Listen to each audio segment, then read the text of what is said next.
Thank you so much for joining us today. We are very happy to welcome Dr. Adel Iskandar, who is visiting from the United States. It's been 3 years since the revolution, and it's been almost a year since the book has been out. And we're very happy that Dr. Iskandar is here with us to discuss the book. He's going to give a talk, and then we're going to open the floor to discussion and questions and answers if there's anything you would like to ask Dr. Adel. I was talked into writing what would otherwise be meditations and musings and reflections that one keeps in the repositories of their cerebral cortex, and decided to put it into press. And it was really a very trying and very turbulent experience as a whole. I'm a diasporic Egyptian in every sense of the word. I was born and raised outside of Egypt, and so my reflections on Egypt come with the weight of geographic distance and spatial distance and psychic distance from Egypt, which means that nothing that I say is particularly authoritative. So I want to sort of admonish and banish the view that either I or anyone else really who speaks on behalf of either the masses, or speaks to or claims to represent a cadre of people who have some sort of elite knowledge about what happened or happens in Egypt or might happen in Egypt. People who claim to be able to forecast what tomorrow brings or what yesterday means. So nothing that I have written in this title or elsewhere claims to be such or should be perceived as such. This has been a real struggle as a whole, in every sense of the word, because the Egyptian revolution has been a turbulent experience for everyone involved in it and everyone who's tried to contemplate it and tried to express it in any way, shape, or form.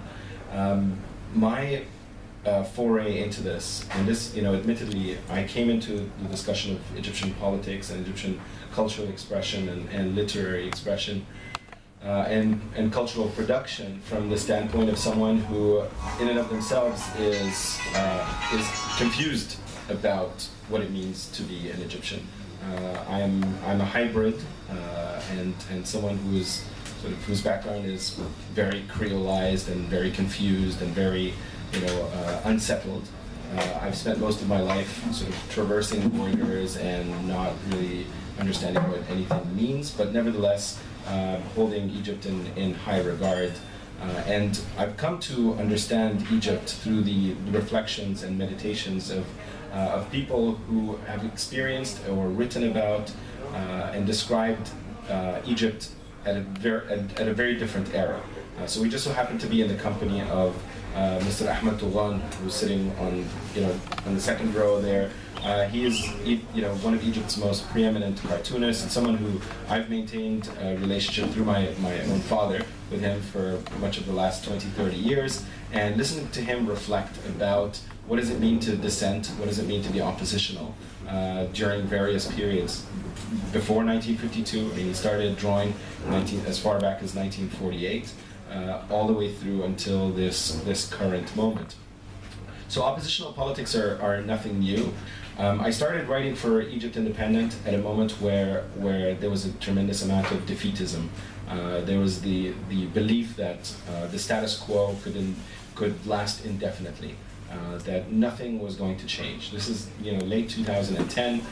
Sure, there was the killing and the death of Khalid Said and the tumult that ensued and the dynamism in some streets, but I always felt like it was a drop in the bucket, or it felt like a little tiny ripple that couldn't necessarily shift things. And then we saw things really sort of escalate in a very dramatic way.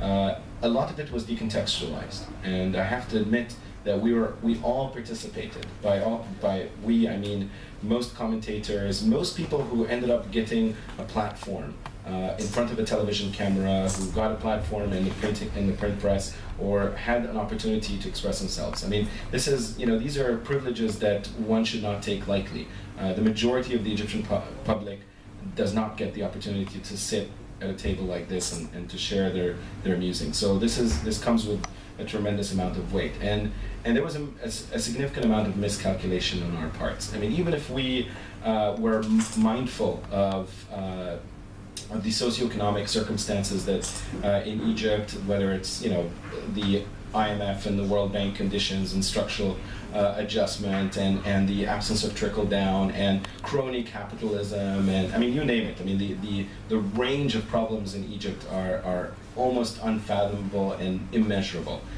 With that being said, we, irrespective of how much we tried to express, we were still operating on the margins. We were still expressing things that are just a little tiny speck in the grand scheme of things. And yet we spoke with a tremendous amount of authority, as if we knew what was happening here and now, and that we could interpret and understand what was going to come later. Because of sort of a deep disenchantment with politics in Egypt, I have not written anything about Egypt since June 30th. And it's part of it is the sort of the inability to utter, if you will, and the inability to understand or read the landscape. And that, I think, one could have been wise enough to recognize that it didn't take June 30th for that to happen. One could have felt crippled prior. It's just that, there was that sort of screen, that shadow that covered one's eyes. Nevertheless, the only thing I could do is to go back and revisit an article that I had written previously, and it's called Egypt Dares to Defy. And Lina Abdullah of Medal Masr asked me to go back and look at this article and see what it might mean to rewrite it again, in knowing what we know today. And so everything was rewritten in past tense and in track changes, so you could see what the words were before and what they are now.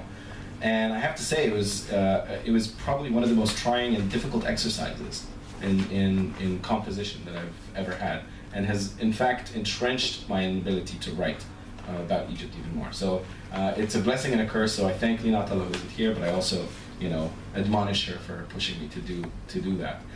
Nevertheless, the articles in this book really sort of struggle with and grapple with day-to-day life in Egypt, but from the prism of these moments of confrontation. There are a few threads that run throughout the book, and I have to say they come from my own theoretical training and my academic training. As a media scholar and as someone who's particularly interested in representation and symbolism and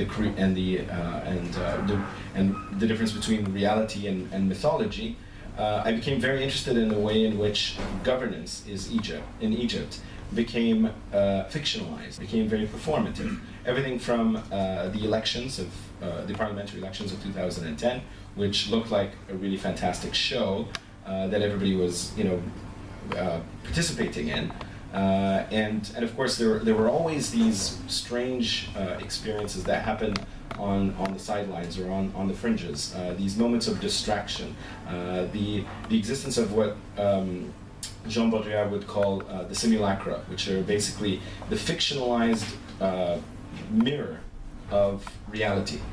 And so I became very interested in this notion of the simulacra. I'm going to take a quick moment to kind of describe this to you. Imagine if, this is a hypothetical situation, and hopefully it's hypothetical, because with the environmental circumstances, you never know what might happen. But in the few years prior to the revolution, there was a lot of talk about how the water levels in the Mediterranean Sea are rising, and the delta is sinking, and that in 20, 30 years' time there will be no delta, and Alexandria will be submerged. Everybody familiar with this whole discourse, and that Egyptian scientists were traveling abroad and having these these scientific meetings to try and rescue Egypt from sinking underwater. That would be the new Maldives, and so the idea. Imagine if Cairo were to actually disappear, if Cairo were to sink underwater. Okay, imagine. Aside from the occasional rainfall that turns into a flood in Egypt, but in that if that were to happen, the only thing that would exist, the only thing that would remain of Egypt are the the former inhabitants' memories of this city, all that it was. You know, the smells, the scents, the sights, the architecture, the streets. You know, your favorite food, Abu Tariq, مش عارف إيه, like all these things are very immediate and very experiential. But what if you try to map the city?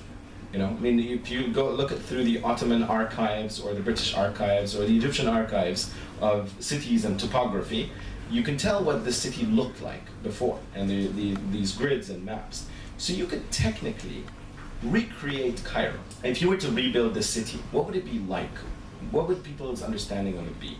Okay, what would its cultural nuances look like? And if there was never even a Cairo to begin with, that it existed solely in our imagination, and there was a blueprint drawn of this fictional place and was created elsewhere, so that we could live that memory. This is the basis of the notion of simulacra. The first is a simulation. Simulation is you have something that actually exists, a realized, tangible, experiential space that can be recreated elsewhere. And then the simulacra is the total imaginary that has been created somewhere else and can be experienced. My understanding of Egyptian politics, or the way in which I've perceived and looked at Egyptian politics comes from this notion of the simulacra, that basically everything that we know thus far is imaginary. And I know this is a very sort of tough pill to swallow, because yes, there are people who have come out into the streets, they've faced tear gas, they've faced rubber bullets, they've faced live ammunition. These are real experiences. But nevertheless, in the grand scheme of things, what prevails is the power of the symbol. And then the power of the symbol either lives on or becomes desecrated and relegated to this space of residual memory. So during the parliamentary elections of 2010, shortly thereafter, in the whole sort of craze surrounding whether or not there were irregularities or they were fraudulent elections, there was a story about a shark in the Red Sea that happened to have devoured, I think, 1 or 2 people, and then there was open discussion about the descent from Israel. And they had for those of you who've seen Austin Powers, they have laser beams on top of their heads. They can just fire it. So there are all these very, very strange fictionalized mechanisms of distraction and to deviate attention away and to create what appears to be a parallel space that subverts the real. And the subversion of the real is the fundamental sort of notion that I'm making the case for here. And we see the subversion of the real happen on a very frequent basis. That doesn't mean that people, it's not a game of numerical sort of advantage. I mean, one cannot make the case that a significant proportion of the people, agreed or felt that the story about the shark is particularly reliable. Of course not. I mean, the majority of people thought it was a total sham and a ridiculous idea, but you'll hear about it being said and repeated and regurgitated and ruminated over. And then of course you fast forward, and today we have our own sort of, very contemporary examples of the creation of, so the cure for hepatitis C and HIV and all that stuff, all in conjunction with a massive shipment of actual medication, pharmaceutical medication arriving to Egypt that is meant to be a treatment for hepatitis C. So the existence of the fictionalized or the mythologized and the real is part and parcel of how politics work. But the real problem here is how far one can go in advocating this fictionalized space. Now, we all live a fictionalized lifestyle. I mean, I'm sorry if this seems a little bit brash, but we live in a bubble. I mean, all of us live in a bubble. We've come a long way in recognizing that this bubble surrounds us, but there's a continuous sort of negotiation of what exists outside of the bubble and how to go back into and out of the bubble. And this is one of the things that really perturbed me before the revolution began. So and this is not an admonishment of people with means or anything of that sort. I don't mean to offend people in that regard, but I became increasingly disenchanted with the life of the haciendas and the marinas and what have you, and sort of the race to the top, and the enshrinement of status, and the need to acquire more, and the need to maintain distance from Egypt's elite, so they immediately start migrating to their sort of neoliberal spaces of security, and whether it's again, if you live in Tagama Khamis, for all intents and purposes, good for you. You've got a front yard and a backyard and a dog and a couple of things. Okay, that's great. Alfa Mabruk, Alfa Mabruk, and hook me up, invite me to dinner. But in the grand scheme of things, you will recall that there was in the run-up to the revolution, there was when you saw people in the street who were asking for help and assistance, which had become an extremely palpable and very visible condition in Egypt, that most people would roll up their windows. They had stopped donating. The social contract in Egypt had been severed at some point during the 30 years of the Mubarak government, and nobody felt obligated to assist, to provide, to be present, to be active, to be engaged in the lives of the masses. And the masses continued to grow and continued to be disadvantaged and marginalized. And so, in doing that, we've perpetuated the problem, and we've made the status quo at the time completely untenable. And unfortunately, right now, I think the experience of the last 3 years has been so jarring and so problematic for Egypt's elite that they're basically migrating back into their spaces of comfort and predictability and tranquility, without necessarily having to deal with these problems anymore. The Egyptian government had foregone its desire and its intent to support the masses during the late Mubarak era, and the social contract was severed between the state and the people, and it was someone else's responsibility to provide, and nobody else has provided. And that's part of the reason why Egypt remains at the cusp of something, and has been at the cusp of something for a large part of the past 3 years, because no one is prepared to take that extremely,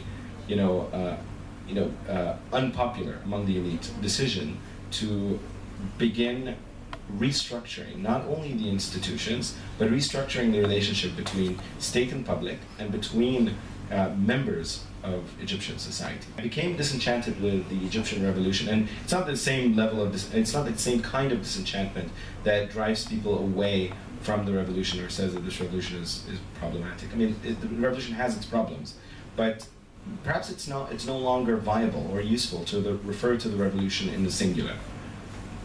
Perhaps it's no longer useful to perceive the revolution as a thing that can be sort of touched and thought of and contemplated and supported and nursed and sort of pushed along and put to bed and awoken. I mean, it's almost like people have an organic relationship with the revolution, but the revolution is much more complicated than that. Revolution is bereft with diversity and pluralism.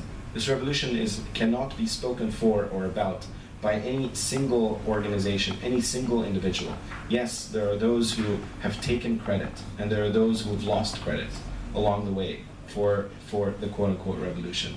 But this is a function of the fact that we have been so hasty in identifying what this revolution was. You will recall that 18 days after the toppling of Mubarak, we immediately had television programs where individuals who up until that point had been completely unknown to the general public at large were speaking on behalf of the revolution. Now, this is it's an idealized situation. It's great. I mean, I'm happy to see young, energetic, smart,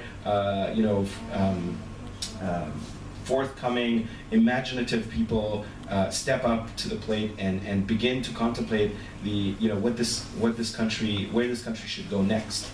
But at the same time, it also put these individuals and these collectives in a very peculiar and precarious situation where they have to speak for the first time on behalf of, or to the effect of, whereby they have to explain why Egypt wasn't going so well and how to solve Egypt's problems. Well, I mean, if state bureaucrats and professionals, with years of experience don't have the magic bullets, then how can you expect young people to do so? So I felt like it was a little bit of a sleight of hand, whereby, oh, okay, you want the platform? You want to be on stage? Please, by all means, step up to the plate and get bashed and banished like everyone else before you.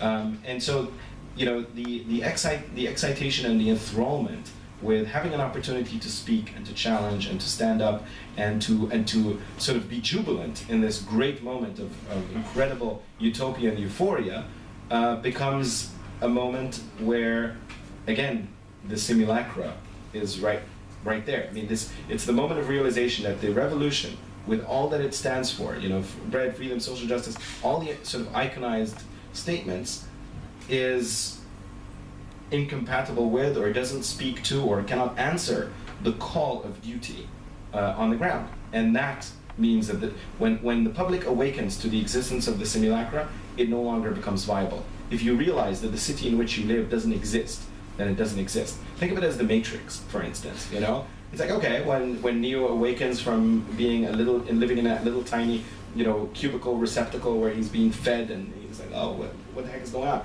It's over. The whole sort of thing just falls apart.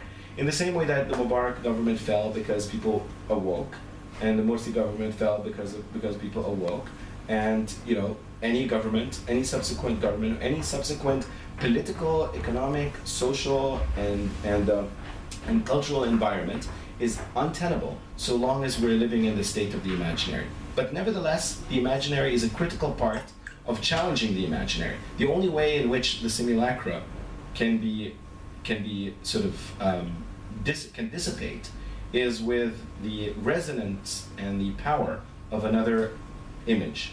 And these images are ones that we hold dear. And some of these images we occasionally feel, are no longer viable, or they're exhausted images. So take, for instance, the iconic power of Khaled Said, and what the idea of Khaled Said was able to do in mobilizing people and activating them and bringing them out into the streets, or Mina Daniel, or Sheikh Ahmed Affat, or anybody else. I mean, these individuals who've lost their lives, or these individuals who've made great sacrifices, or people who, or even ideas. I mean, idealized notions.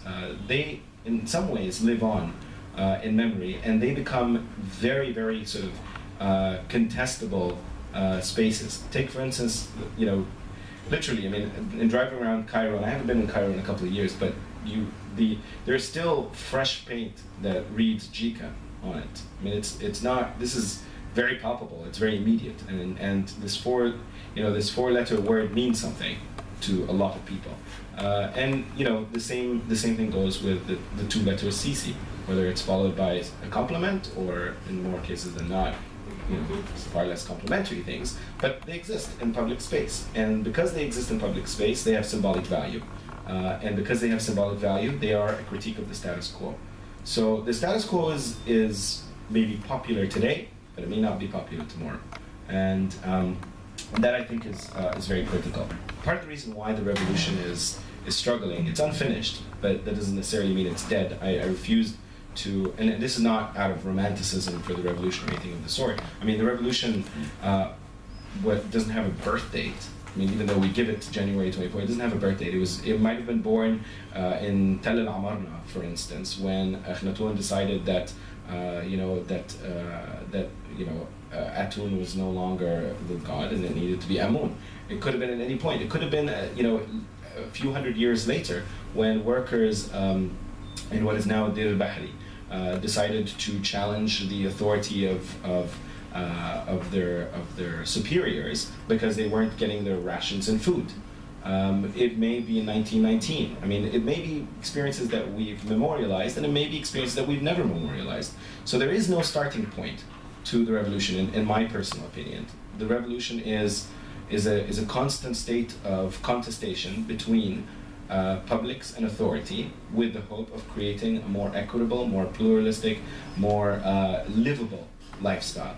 And so you may be defeated, you may feel defeated today, you may feel jubilant tomorrow, and the ebbs and flows and the sort of the roller coaster ride is part and parcel of it. Maybe the roller coaster ride was, one of those like super steep ones in the last 3 years, where it's like, you're convulsing literally with the intensity of it and the immensity of the experience. But I think nevertheless the revolution sort of continues not in the singular, but rather in the plural. The revolutions that exist really essentially everywhere. They exist in every circle, in every institution, in every place, but to varying degrees of intensity. Sometimes they are embedded in the psyche of individuals. Sometimes they exist in a single memo that's traveling through, through a single court or in the judiciary. Maybe they exist in the media when a young person who's responsible for producing a show says, no, actually we can't run this, or we can run that, or slips in, a statement into the newscast that would otherwise be deemed problematic. I mean, this is really where revolutions typically live. And you only have to go back and think of what it must have been like before 1952, before 1919, before these sort of moments of incredible rapture, and what it would have been like to express and to utter and to contest and to challenge. So the revolutions live on in that regard. It strikes me as a possibility to think of the revolution as a psychological state, whereby we are both, in our own psyche, we have both revolutionaries. We're both revolutionaries and counter-revolutionaries. We're all revolutionaries and counter-revolutionaries in every sense of the word. There isn't a single person in Egypt today. Okay, this is kind of an overstatement. We're trained in academia not to say these things. Okay. No totalizing statements. Let me backtrack.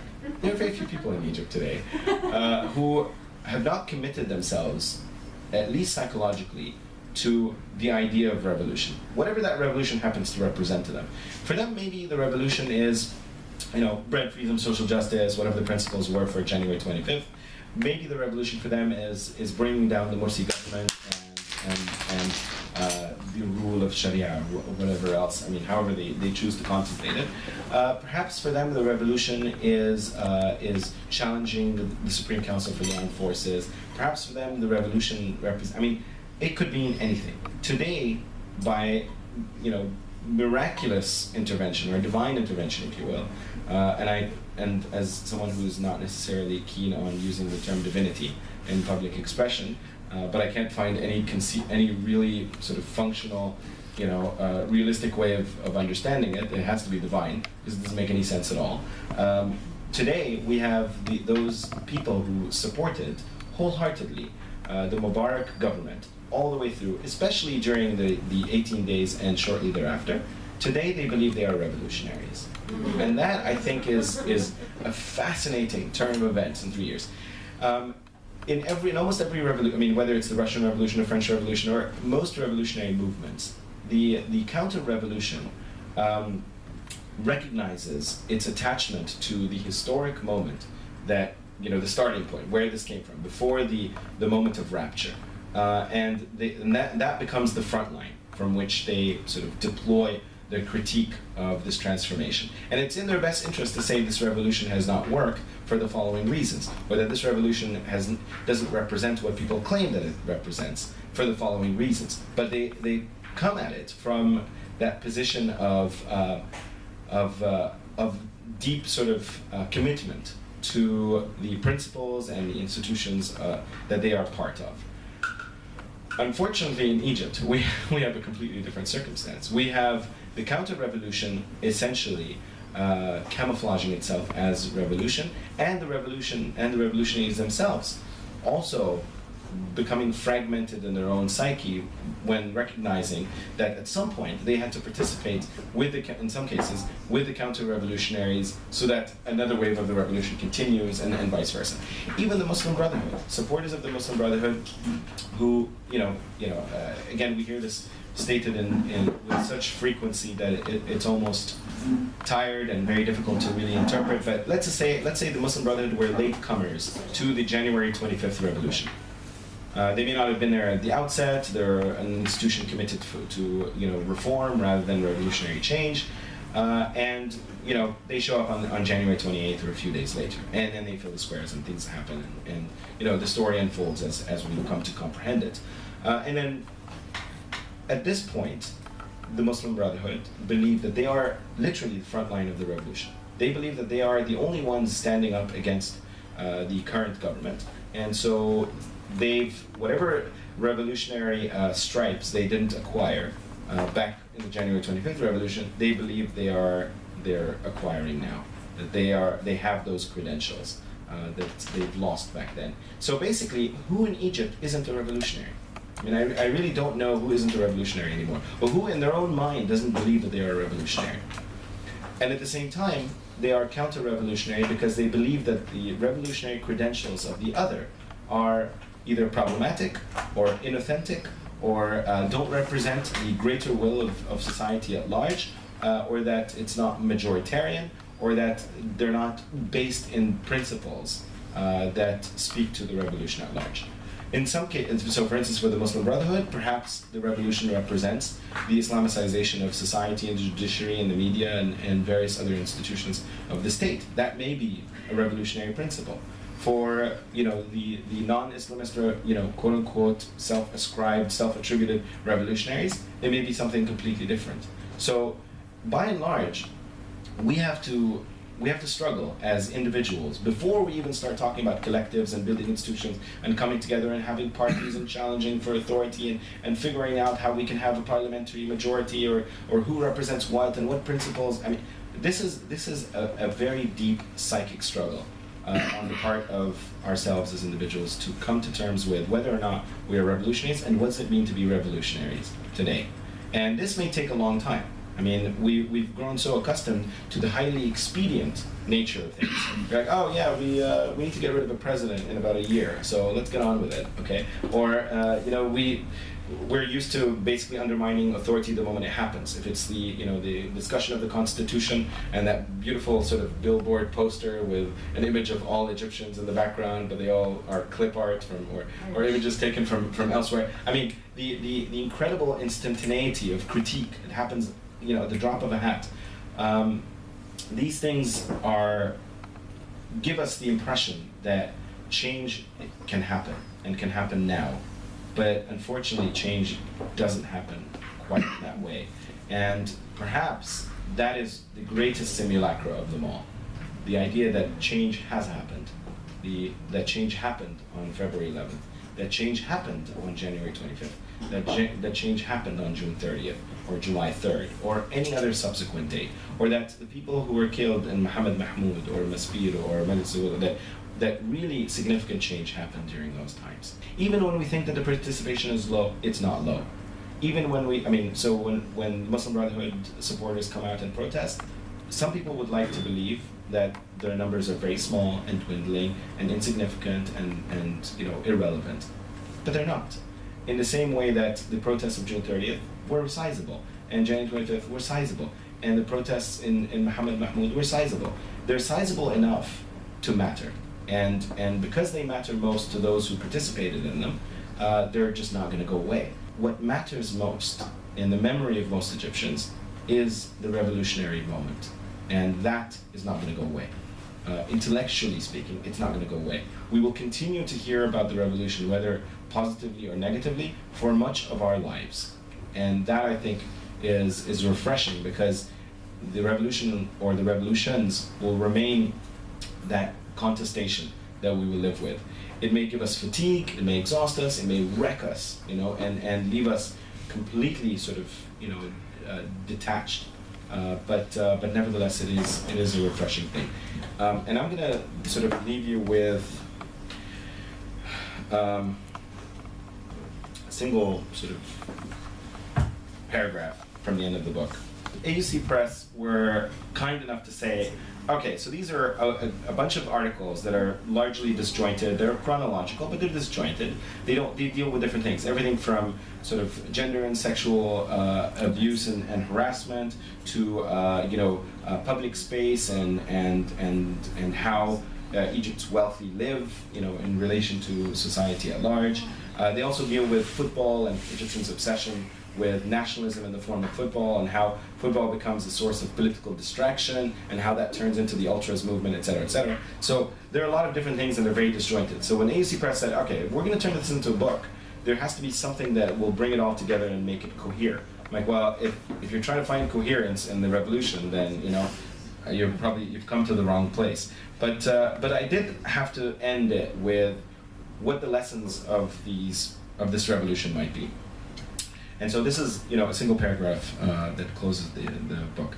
So it says, the lessons of Egypt's unfinished revolution are plenty. Don't celebrate preemptively. Don't valorize and glamorize the personhood of political leadership. Don't trust state authority to reform state institutions. Don't allow ideological rhetoric to guide your views irrespective of observable contradictions. Don't count on elections for deliverance. Don't expect allies of your once authoritarian adversary to serve your best interests. Always question pragmatic realist politics. Acknowledge and constantly challenge pre-existing counter-revolutionary tendencies in the rhetoric of revolution itself. Do not lose sight of the subaltern, those who are most marginalized, irrespective of the shifting contours of power. Always question identity-based populism, even if it seems convenient or makes sense in a moment of false epiphany. Even when they sound transcendental, humans do not speak for deities. And lastly, for those of you who know about Omar Salah, he's a 13-year-old boy, and I implore people who are reading the book to look him up, to Google the name, and hopefully, and because this book is available to Western readers, they may not know the story, but I asked them to look up who Omar Salah is. He's a 13-year-old boy who sold sweet potatoes for Tahrir and had nothing to deserve, had done nothing to deserve deadly bullets of a soldier on the 2nd anniversary of Mubarak's toppling. It is the Omars of Egypt that this revolution must answer to. It is the Omars of Egypt who will decide whether or not and when this revolution will be finished. Thank you.